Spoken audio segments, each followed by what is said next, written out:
हैं इतने अहम क्यों हो गए मौलाना साहब? I have no idea, absolutely no idea.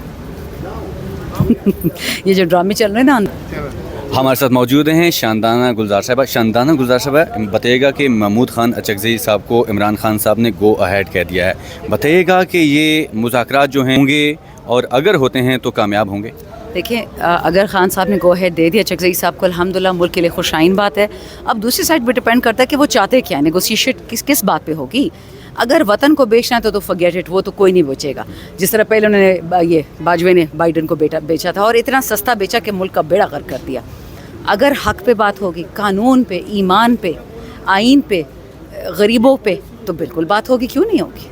आपको लगता है जो इमरान खान साहब के मुतालबात हैं वो पूरे होंगे या वो बात मान ली जाएगी और उसी के ऊपर क्योंकि मुज़ाकरात मुतालबा नहीं है, बेगुनाहों को जेलों से रिहा करो, जिन लोगों के एक्स्ट्रा कॉन्स्टिट्यूशनल मिलिट्री ट्रायल्स हो रहे हैं उनको सिविलियन ट्रायल में कन्वर्ट करो, और हमारी जो चोरी किया मैंडेट 8 फरवरी की जगह 9 फरवरी की दूसरा इलेक्शन करवाया वो रिटर्न करो। इसमें क्या गलत बात हो, कहता है अपनी ज़ात के लिए तो वो कुछ नहीं मांग रहा, पाकिस्तान के लिए मांग रहा है। मान लेंगे ये बात हुकूमत? जैसे मैंने पहले कहा, अगर ये पाकिस्तान को बचाना चाहते तो बात मानेंगे, नहीं बचाना चाहते पाकिस्तान को तो फिर देखी जाएगी। मौलाना फजलुर रहमान साहब अचानक से इतने अहम हो जाते हैं कि पहले पीटीआई उनसे मुज़ाकरात के लिए जाती है, पहले पीटीआई उनसे मिलने के लिए जाती है, फिर उसके बाद जो है हुकूमत जो है पहले वज़ीर-ए-आज़म साहब फिर सदर साहब उनसे मिलने के लिए चले जाते हैं। इतने अहम क्यों हो गए मौलाना साहब? I have no idea, absolutely no idea. ये जो ड्रामे चल रहे हैं ना अंदर, ये उसी की कोई अक्कासी होगी, लेकिन पता चल जाएगा कुछ दिनों में। अच्छा, क्या आपको नहीं लगता है कि फजलुर रहमान साहब, क्योंकि ये एक जो पहले पीटीआई की जानिब से वहाँ पे उनसे मुलाकात की गई है, तो फजलुर रहमान साहब को हुकूमत तो कुछ ना कुछ तो दे सकती है, क्या पीटीआई क्या देगी उनको? देखें, इस वक्त हर बंदा पीटीआई के पीछे पड़ा हुआ है, उनको शोहरत चाहिए, वोट चाहिए, ताकत चाहिए। अच्छा, मज़े की बात है, हर बंदा समझता है कि मैं खान को इस्तेमाल करके भाग जाऊंगा पतली गली से।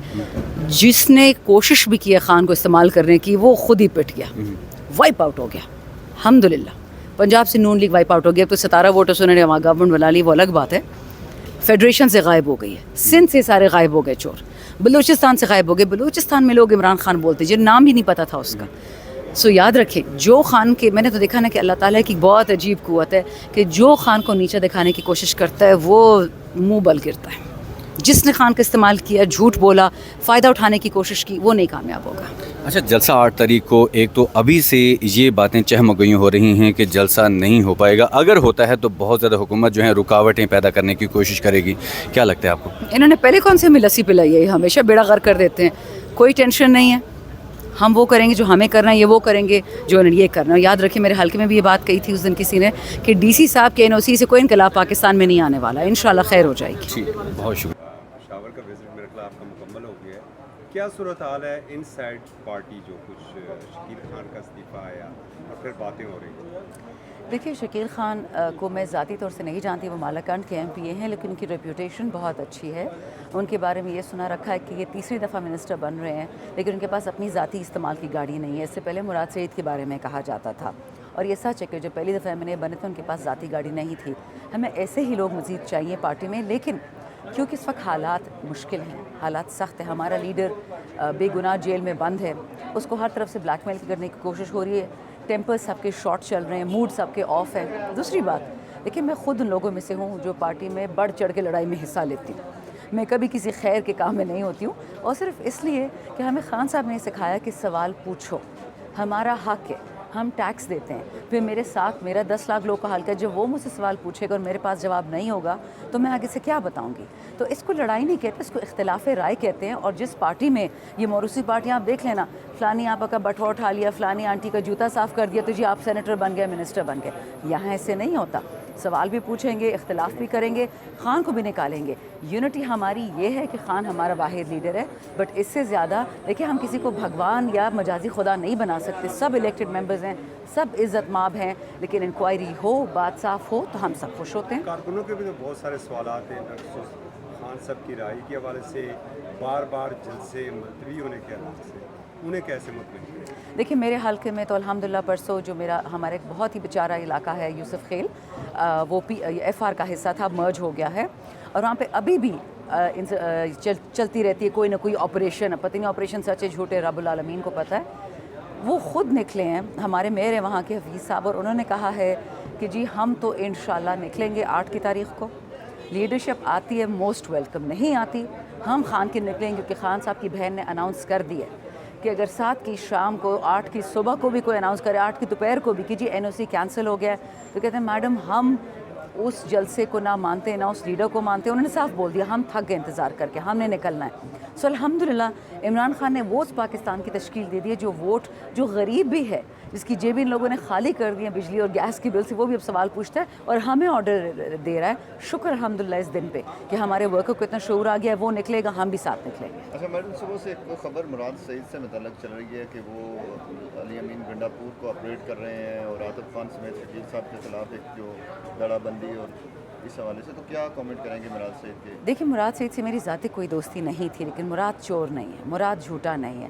میں کبھی بھی ایسی بات نہیں مان سکتی مراد کے بارے میں کہ کوئی کہے کہ اس نے مطلب کسی انٹرفیرنس کی, کسی انکوائری میں چوری کے خلاف یا کسی غلط بیانی کے خلاف. مراد ایسا ہے, مراد کی 1000 کمزوریاں ہوں گی بٹ وہ چور نہیں ہے. اچھا یہ مراد مذاکرات کی سعید بات یہاں پہ KPK کے اندر ہی ہیں؟ میرے فرشتوں کو نہیں پتہ, مجھے پتہ ہوتا میں ملتی نہیں ہوں ان سے. علی امین گنڈا پور سے ملتے ہیں وہ جی کہنے میں تو اتنی باتیں ہوتی ہیں, کہنے میں تو یہ بھی کہتے ہیں, اب میں کیا کہوں کہ زرداری لیڈر ہے, نواز شریف لیڈر ہے, مریم صاحبہ بڑی جینیس ہے, اب یہ ماننے والی باتیں تھوڑی ہیں. اچھا یہ بتائیے گا کہ ایک طرف حکومت کی جانب سے مذاکرات کی بات کی جا رہی ہے, PTI اس کو مذاکرات کا خیر مقدم بھی کرتی ہوئی نظر آتی ہے, کہیں پہ یہ بھی کہا جاتا ہے کہ شرائط ہیں, یہ تو کھل کے سامنے کیوں نہیں, نہ حکومت آ رہی ہے نہ PTI آ رہی ہے. مذاکرات اگر نہیں ہوں گے تو سیاسی عدم استحکام کیسے ختم ہوگا؟ دیکھیں سیاسی اگر استحکام کسی کو پاکستان میں چاہیے تھا تو عمران خان کے خلاف امریکہ کو استعمال نہیں کرتے. اگر کسی کو پاکستان میں سیاسی استحکام چاہیے تھا تو خان صاحب کو امریکہ کے کہنے پہ جب ہٹا دیا تو عقل استعمال کرتے اور 8 ہفتوں کے اندر اندر الیکشن کروا دیتے. شہباز کو لگانا تھا, نواز کو, مریم کو, بلاول کو, اس سے ہمارا کیا لینے دینے, وہ تو ڈبے بھرنے والا الیکشن تھا. وہ انہوں نے کیا نہیں, کیونکہ زرداری صاحب سے الگ وعدے کیے تھے, ان سے الگ پیسے لیے تھے. میاں نواز شریف سے سنا کہ 3.5 ارب لیے تھے ڈالر.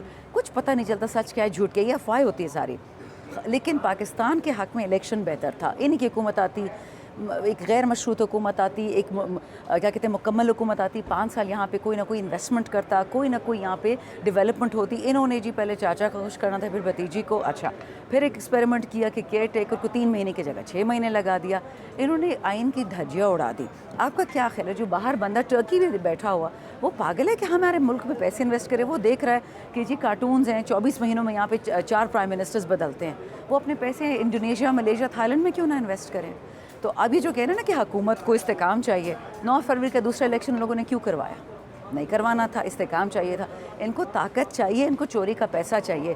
جو IPPs یعنی یہ بجلی بنانے والے گھر بجلی نہیں بناتے, ان کو میں اور آپ ڈالرز میں پیسے دیتے بجلی نہ بنانے کے, ان کا شکر ادا کرتے کہ جی آپ نے زحمت کی بجلی بنانے کی, نہ بنانے کی. تو دیکھیں اس وقت پاکستان ایک قیامت سے گزارا ہے. میرا سب سے بڑا جو خوف ہے, اللہ کرے میری بات 100% غلط ہو, کہ یہ لوگوں کو اب مجبور کریں گے. جو نقلی 9 مئی ہوا تھا نا, اب اصلی 9 مئی ہوگا. PTI نہیں نکلے گی, عمران خان نہیں ہوگا, یہ عوام ہوگی, اور یہ جاتی عمرہ میں گھسیں گے. اور یہ کیا ہے بلاول ہاؤس میں کہ بجلی کی بل اب تم ہمارے, تو آپ دیکھیں گے ان لوگوں نے لوگوں کے حالات, لوگ خودکشیاں کر رہے ہیں, بچوں کو مار رہے ہیں. گھر تو سب بیچتے تھے, اب تو کوئی گھڑی بیچ رہا ہے, کوئی اسکول نہیں جا رہا. آپ مجھے پتہ ہے پچھلے 50 سال میں سے حالات پاکستان آپ کے والدین نے بھی نہیں دیکھے ہوں گے, اتنی بری حالت ہے. اور یہ بھرنے خان تو اتنے بڑے کہ جو افغانستان سے لڑیں گے, ایران سے لڑیں گے. لڑ کے دکھاؤ, افغانستان میں ڈالر کا ریٹ دیکھو, ایران میں دیکھو, ایران پہ سینکشنز لگی ہوئی ہیں, ان کی اکانومی آپ سے بہتر ہے. 2 سال میں ان چوروں نے اللہ کا شکر یہ ثابت کر دیا کہ یہ لوگ